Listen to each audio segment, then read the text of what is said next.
Gemeentebelangen Heerenveen heeft bij de eerste riedsgekomsten een tik op de vingers gekregen van burgemeester Van der Zwan. 2 kandidaat-riedsleden van die partij hebben al gelijk harden zitten in de rie weer opjoen. Daarbij joegen beide oren bij een vacature waar weer in de rie plak nemen te volgen.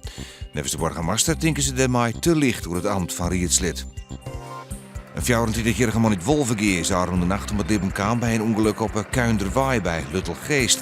De man miste een bocht, hekken meerdere bij hem en is in een BM ter stilstand kwam. De man zit alleen nog in de auto. De politie onderzoekt de oorzaak van het ongeluk. Sportclub Heerenveen heeft alle 400 kaarten voor de uitwedstrijd in Cambuur verkocht, die voor de eigen supporters beschikbaar binnen. In de verkeer werden al 140 kaarten verkocht. Wat oerbleun wie komt voor de morgen in de verkeer. Binnen Jaloer wie alles uitverkocht. De Frieske derby is op snij 26 januari.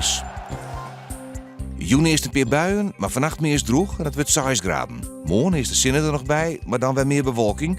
Temperatuur 9 graden, middags en jongs ruim wetter.